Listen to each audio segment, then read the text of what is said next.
Coming up on News 11, 2 Fredonia biology students have received the SUNY Chancellor Award. New York Governor Kathy Hochul and legislatures have passed the over $200 million state budget. And the lawsuit battle between Disney and Florida Governor Ron DeSantis continues. These stories and more, News 11 starts right now.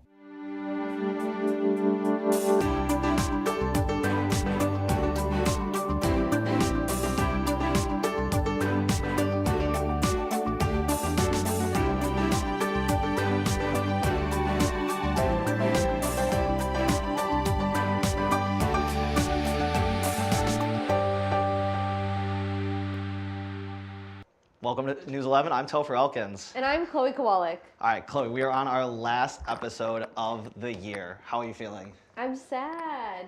Not yet. It's okay. When you're not there. It's okay. I was gonna say trust me, our crew is majoritively underclassmen, so I think you'll be okay. We'll be okay. And we'll celebrate the seniors in a little bit, but first we're gonna jump right into our local stories.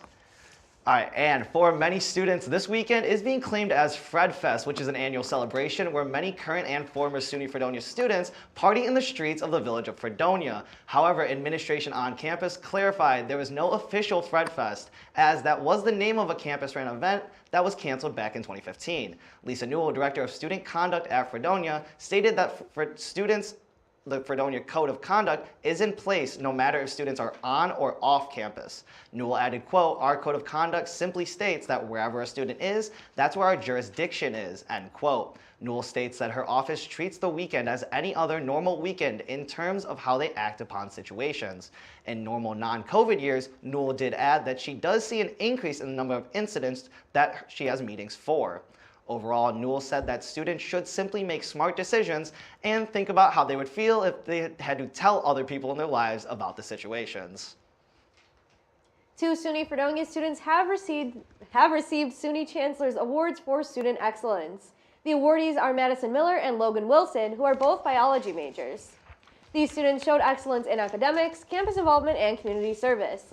Additionally, both students are enrolled in the honors program and belong to Beta Beta Beta, the National Honor Society in Biological Sciences. Miller and Wilson were honored at the 2023 SUNY Chancellor's Award for Student Excellence ceremony at the Albany Capitol Center on Monday, April 24th. On Monday, the Chautauqua County Chamber of Commerce celebrated National Small Business Week by hosting the annual kickoff event in the village of Fredonia at DFT Communications. Congressman Nick Langworthy was among several elected officials who turned out to the event and recognized DFT Communications for its 125th year anniversary. Langworthy presented Chris Madum of the telecommunication company with a certificate of special congressional recognition and highlighted several other local businesses during the event. This past weekend, something was blooming in Buffalo as the city celebrated its annual Cherry Blossom Festival for the 10th year. The event started last Thursday with a fundraiser at the Buffalo History Museum, and the weekend events were held from 11 a.m. to 3 p.m. The festival took place rain or shine and included food trucks, vendors, an origami display, Japanese language opportunities, a bonsai display, and live musicians. The Cherry Blossom Festival is celebrated to admire the cherry blossoms in bloom and give the city a chance to celebrate and enjoy their beauty. Co-founder of the event, Paula Hinz, said, quote, "We're not the ones that care for the garden daily. That's Buffalo Olmsted Parks Conservancy. But as cheerleaders, we said, let's go look at the trees. Look at how beautiful." And that's how it all started, end quote. I'm not gonna lie, I love this next story. I think it's super funny. Buffalo's Edible Book Festival returns to Buffalo this weekend. The 15th annual event is being held at the Western New York Arts Center on Saturday from 11 a.m. to 2 p.m. This year, the Edible Book Fest will be a walkabout style event hosted by 5 Points Framing and Fitz Brooks and Waffles. Edible book submissions will be set up at a specific festival. Goers can move from one site to the next for different viewings and tastings. There will be prizes for winning submissions. For more information about the event, visit WNYBookArts.org. The Transit Drive-In is kicking it old school with a lineup of older movies. Movies such as Mean Girls, Forrest Gump, Jaws, Stand By Me, Grease, Dirty Dancing, and more will be playing this summer. The Transit Drive-In is already open for the season, and movies typically begin once it gets dark. That way, the films are easier to see on the outdoor screens. The Transit Drive-In is located on 6655 South Transit Road, Lockport, New York. Keep in mind that the drive-in confirms their movie showings 10 days before release. Check out their Facebook page, Transit Drive-In, for showing dates and times. And switching from the 716 to the 585 from June 19th to the 29th, be prepared for the Strong National Museum of Play in Rochester to be closed down. The museum will be closed for 11 days ahead of the grand opening that is scheduled for June 30th at 10 a.m. The museum is adding 90,000 square feet to its current footprint and will include a welcome center plus 3 new exhibits. President and CEO Steve Dubnyk said, quote, "One will be called High Score and the other will be called Level Up. And both of those would be located within the ESL Federal Credit Union Digital Worlds exhibit area. Then the third exhibit will be focused on the art of video games," end quote. The goal of the museum and the expansion is to create a neighborhood of play where visitors to the museum have everything they need in one area. The Buffalo Bills have announced through a tweet on Monday that they will be returning to St. John Fisher University in Pittsford. This will be their second year in a row training in Pittsford after spending the 2020 and 2021 training camps at Highmark Stadium in Orchard Park due to the COVID-19 pandemic. Training at St. John Fisher is not new to the Buffalo Bills, and they had previously had their training camps there from 2000 to 2019. The Bills stay at the camp and even sleep in the dorms while attending the camp, moving back to Orchard Park once preseason games are 2 weeks away. Tickets can be purchased to attend training camp on the Bills website in the near future. And moving on to across the state, New York lawmakers officially passed the $229 billion state budget late Tuesday night.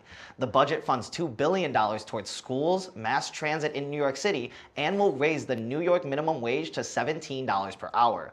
The budget will also end the use of natural gas hookups and appliances in new construction in the new coming years, while also boosting funding for hospitals and nursing homes. Opponents of the bill say that it doesn't do enough to address living conditions within the state, specifically housing and the cost of living for low-income New Yorkers. Although the national average for gas prices might be down, it looks like New York State residents are still seeing increases at the pump. Nationally, the average gas price has fallen 6 cents from last week to $3.61 a gallon. In New York, the average has gone up 2 cents to make it $3.71 a gallon. According to AAA, demand for gas is still up, while domestic stock is down and oil prices remain below $80 a barrel. AAA also recommends that drivers make sure their vehicle's tire pressure is at the recommended level, and that drivers should remove unnecessary and bulky items from their car to help achieve the best gas mileage. Now when we come back from a break, a massive manhunt is over in Texas, and teachers in California are getting a raise. We'll be right back. When you think of the local lowdown, what do you think of? Well, when I think of the local lowdown, it's the live music that we have played in the studio. It's gotta be the laughs we shared. The memorable moments during the whole thing. Oh my God, so fun. The local lowdown for me is the people behind the scenes, the amazing team that we have making the show. Oh, it's gotta be exploring all sorts of genres and music I've never heard before. Oh, easy. Going out to shows and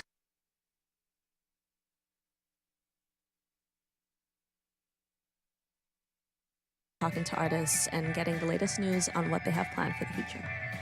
It's about these artists, man. Giving them a platform to showcase what they've worked so hard on and show their music to the community. It's all about supporting the local scene of music to keep it running for years to come. And of course, the band merch. You can't forget about the merch.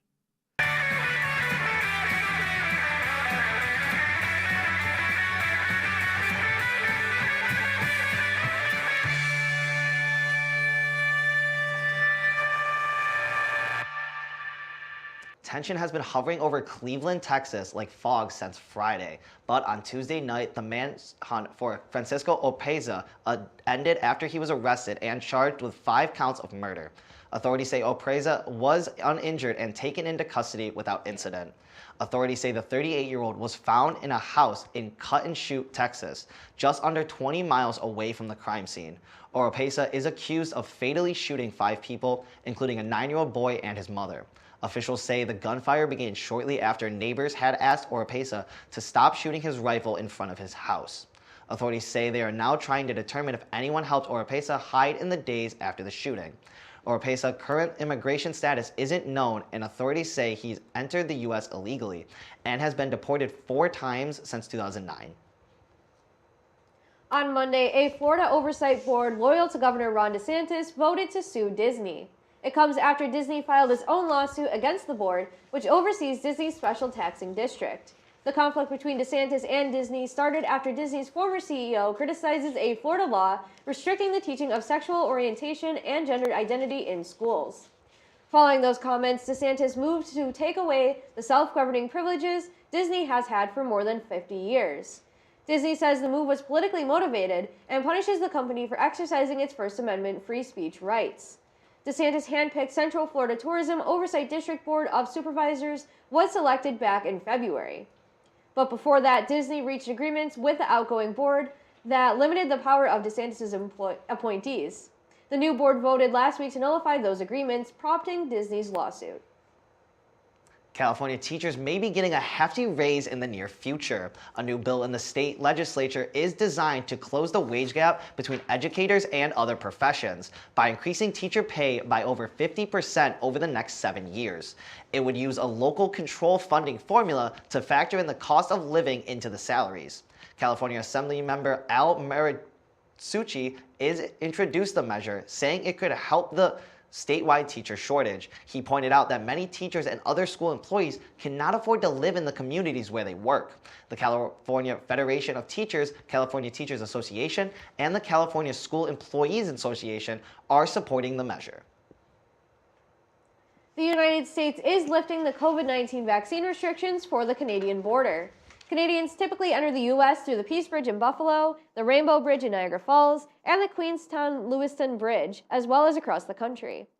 Those entering the country from Canada will no longer need to show proof of vaccination at the border. This new policy goes into effect starting on May 11th.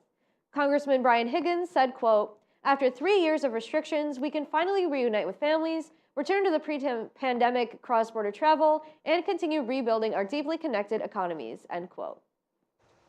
Writers in Hollywood are stepping away from the computer screens and getting ready to walk the picket lines. More than 11,000 members of the Writers Guild of America went on strike Tuesday for the first time since 2007. The union officially called for a strike after it failed to reach an agreement with the Alliance of Motion Picture and Television Producers on Monday.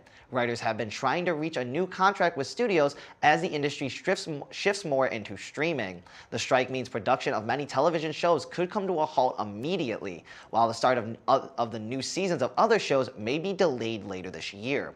Several late-night shows plan to air repeats Tuesday night to show their support for the writers. And lastly, an exciting story for any rock and roll fan. Aerosmith is ready to walk this way right off the stage and into retirement. After 50 years, the band has announced the Peace Out Farewell Tour. It will feature special guests such as the Black Crowes. Aerosmith says drummer Joey Kramer will not be joining them so he can focus on his family and health. The 40-date North America tour will kick off in Philadelphia on September 2nd. It will include a special New Year's Eve show in their hometown of Boston. There will also be a show at Highmark Stadium in Orchard Park. Tickets go on sale on Friday morning. Now when we come back, Andy gives us our first weather forecast of the night, and Sarah Gorton joins us for her final sports update. We'll be right back.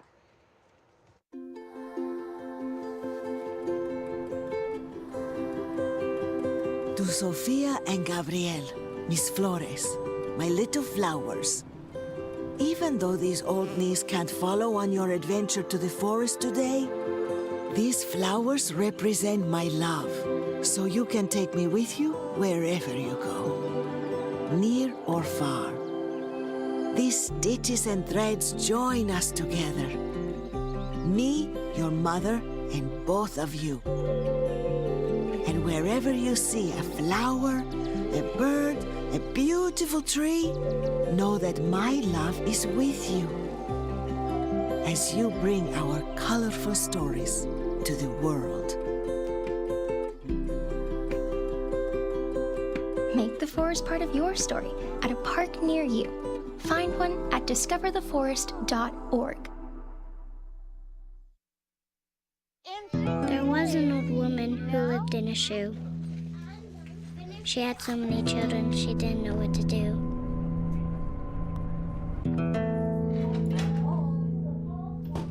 She gave them some broth without any bread and kissed them all soundly. Lights out. And put them to bed. Hunger is a story we can end. End it at feedingamerica.org. You guys like how we did the little switch up? But okay. True. So now we're joined by Sarah Gordon, who will be giving us her last look at sports for the year. But I know Sarah's excited to talk about the Bills draft. But first, what is going on in Fredonia sports, Sarah? Well, Topher, in local sports this week, the Fredonia Blue Devils baseball team traveled to SUNY New Paltz and brought a SUNYAC win home after a 9-6 victory last Saturday.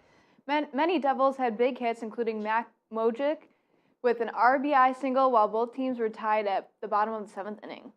Freshman pitcher Morgan Zientara also contributed to a win by pitching a scoreless 9th inning. Their next match will be at 3 p.m. this upcoming Friday, May 5th at Plattsburgh.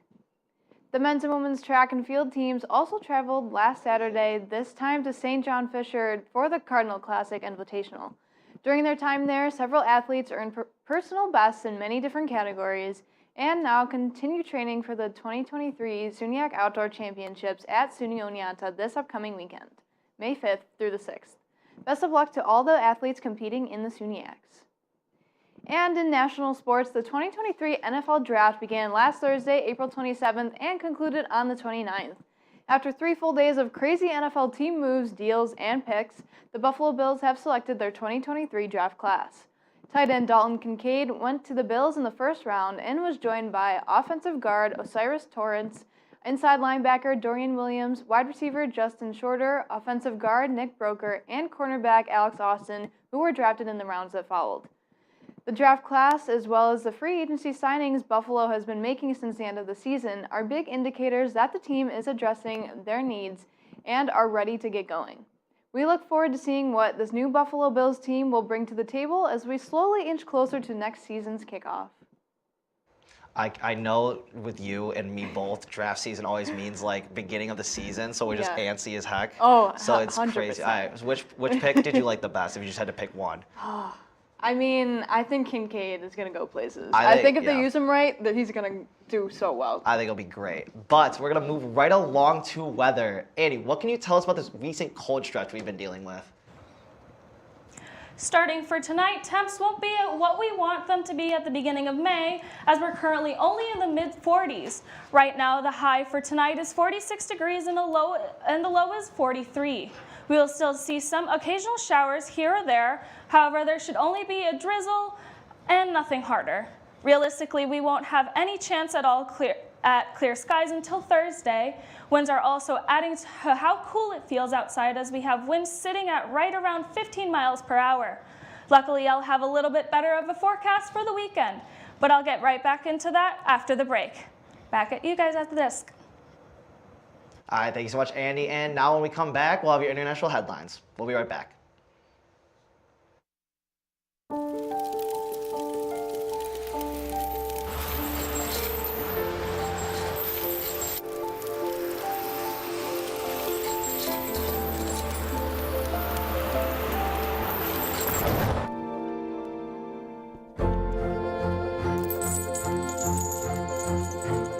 Did you know dragging chains can spark a wildfire?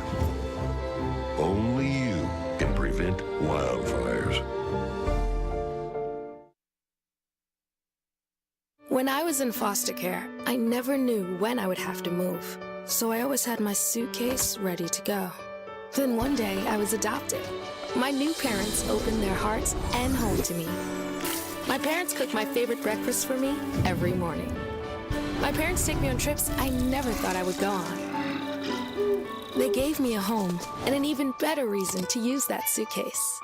My parents aren't perfect, but they're perfect for me.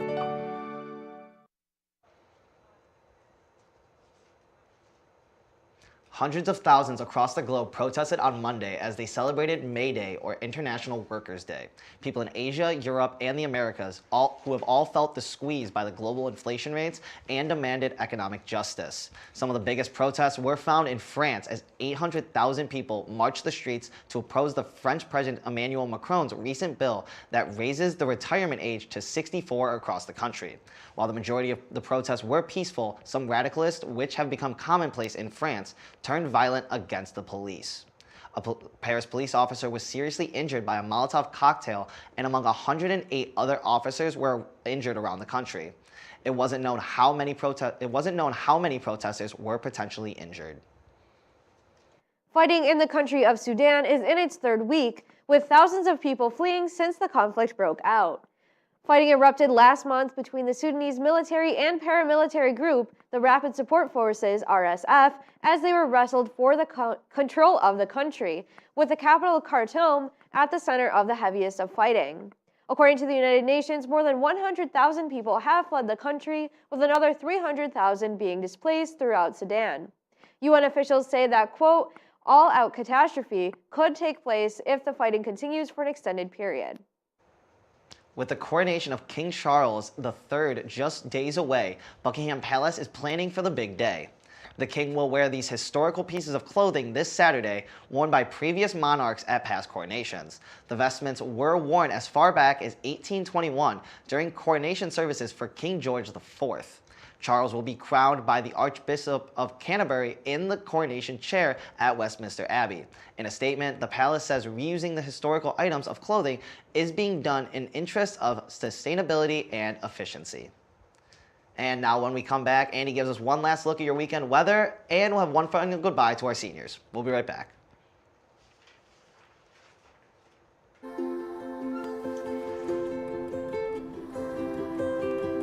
To Sofia and Gabriel, mis flores, my little flowers. Even though these old knees can't follow on your adventure to the forest today, these flowers represent my love, so you can take me with you wherever you go, near or far. These stitches and threads join us together. Me, your mother, and both of you. And wherever you see a flower, a bird, a beautiful tree, know that my love is with you as you bring our colorful stories to the world.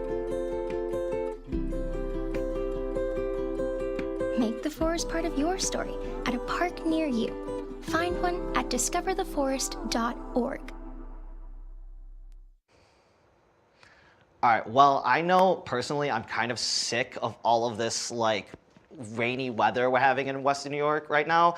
And I think for a lot of people, this weekend is kind of important for the weather for, we'll say, specific reasons. So hopefully we're gonna jump it over to Andy and she can give us a decent forecast for this weekend. Andy, what do you got for us? Well, jumping right into the weekend forecast, we're going to be seeing the nicer weather we've all been waiting for. Friday, we're finally going to get rid of that rain. We are probably going to be seeing mainly sunny skies with possibly a couple clouds rolling throughout, but still blue skies all day. Temperatures are going to sit around a high of 58 degrees and a low of 40 in the evening. Saturday will be another beautiful day with sunny skies. It will actually feel warmer than Friday with temperatures reaching a high of 62 degrees. And lastly, Sunday will be partly sunny. However, it will be the warmest day we'll see all weekend with the temperatures hitting 69 degrees, making it the perfect weather for the eventful weekend we have ahead of us. Back to the desk. I mean, I'm biased, but I'm excited about that. But for the end of the show, we did kind of put together a little, we'll call it a highlight reel of all of our graduating seniors and kind of showcasing their first times on camera and their last times on camera, just kind of show a little bit of a college glow up, we'll say. So we're just gonna toss it right to that, starting right now.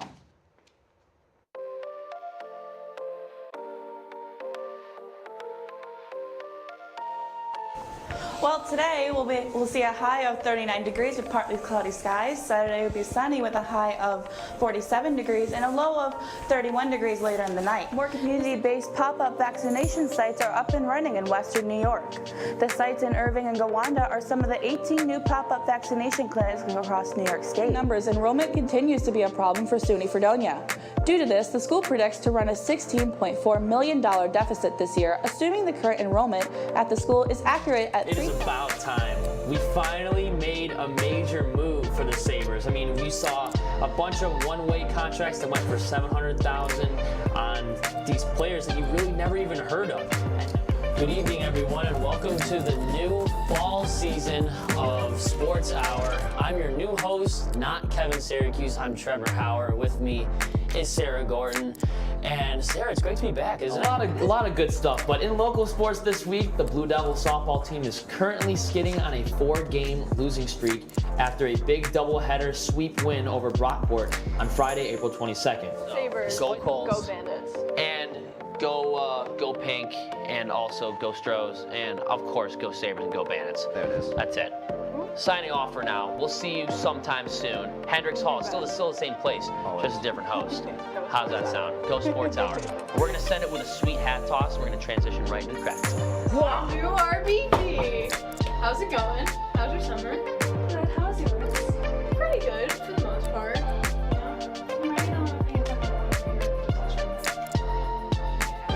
I promise I'll do it. We just know how hard it is to get someone to show up. Yeah. Yeah. I'll head into the green room. Huh? Okay. I'm not sure exactly what my position entails, but we're figuring it out. I don't have too much yet until we broadcast a live event. I still need to learn the equipment and stuff. I'm sure it will. I actually just saw her talking with someone by the back entrance. What? Should she not be here? Oh my god, we gotta stop her. We gotta stop her. Wait. You guys focus on things here. I can stall her.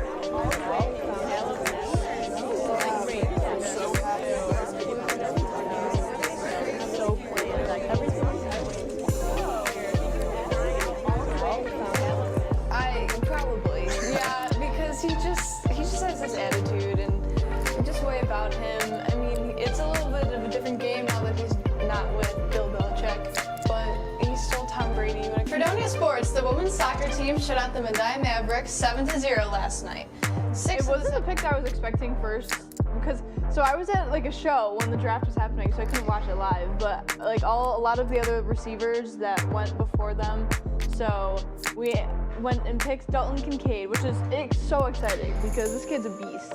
Your back-to-school supply list may include one more next year if you attend Cornell University. This past week, the Ivy League announced that returning students will be required to be vaccinated before returning for the fall semester. 6 degrees tomorrow with partly cloudy skies and plenty of rain showers throughout the day and into the evening. I'll be back in a few minutes with your 5-day forecast. Fredonia's inaugural Literature Festival is taking place this Saturday, April 29th, as part of Go Big Blue Day. The festival is a celebration of poetry and prose. Welcome to the show. Thank you, Ryan.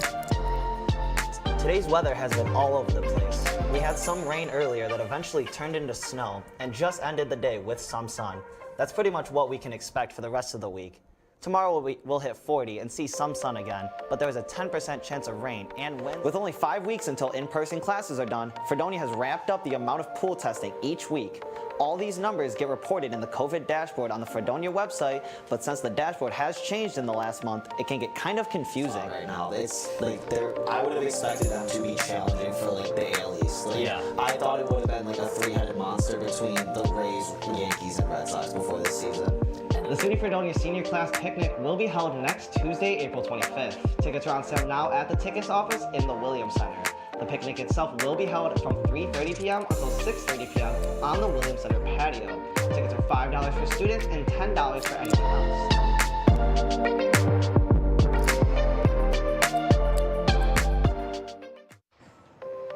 Alright, well, now that as you can tell, we kind of wanted to bring all of our graduating seniors out here to kind of just let them take a moment to say what they... Yeah, minus Trevor. We love Trevor. Trevor couldn't make it tonight. Trevor had his moments. Trevor had his closing moments on Sports Hour, so we're going to give it to all of our... Take a second, we'll probably go in order of the video, so we'll start with Bree. Hi. I haven't been on camera in such a long time, but the first thing I did when I came to the station was news, and it kind of sparked my love for everything that is communications and video and journalism, and so I wouldn't have figured out my whole life without News 11, and I'm going to get emotional if I keep talking, but I met some really great people and some of my bestest friends here, and I can't thank everyone enough.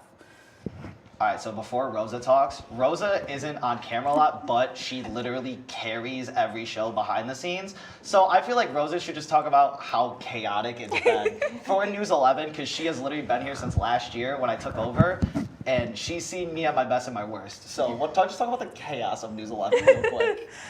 Yeah, it's a little crazy. It's just like the change of the people behind the scenes and on camera.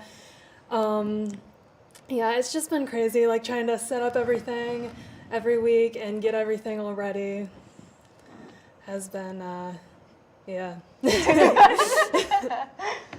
couldn't do it without you, Rosa. That's absolutely, no, that's 100% do it true. without her. Yeah, no, Rosa has literally carried the show behind the scenes, 100%. She technical director for the ages. Absolutely. Yes. Right there. All right, Sarah, you're up. Okay. Well, we had me and you had a reverse. I only joined News 11 because you came to me, you're like, Sarah, I need a sports anchor, you have to do it. Very true. The opposite of you, I went to you for sports hour. I was like, Topher, I need people for sports. So that's kind of the reason I'm here. And then after one time, I was like, I'm hooked. I really like doing it. It's not something that I probably would want to do in my career, but it's just something I found a little passion for while I was here. I just love doing News 11, coming out for sports, get to talk to Bills every week. So Bills Sabres, I love to do that. And it's just been being a part of these stations. I have not seen that clip of me from the Fred Effect 4 years ago. I had to dig for in those. Years. So just to see how much I've grown just with the station and met so many amazing people along the way that I'll keep in touch with all these years to come. It's just, I don't know who I'd be without the station, so it's been a great time. Thank you, WMYF. Awesome. Okay, so one of our 5 producers, Andy, senior, graduating. Talk about it. Let's go. This one's a hard one because I joined News 11 actually my sophomore year when I was still just a theater arts and video production major. And I only really came to the station to do video stuff. And when I joined News 11, I really fell in love with doing journalism, and similar enough to Bree. It's the reason why I want to do what I want to do once I graduate. I can't thank News 11 and the people here enough for helping me find that passion and for really helping me grow as a anchor, reporter, just as a person here at News. I need to stop because I'm going to start crying.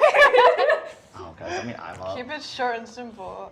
I don't even know if I could. No, you can't. No, literally, so. Will he cry? Maybe. I don't know. God, News 11 has literally been probably a bigger part of my college journey than I would like to admit, just from starting freshman year being a weather kid. I don't even say anchor. You saw that clip. I was a child. I was 19 years old, and they were like, you want to go on camera this week? I'm like, yeah, sure. And I sounded like a robot.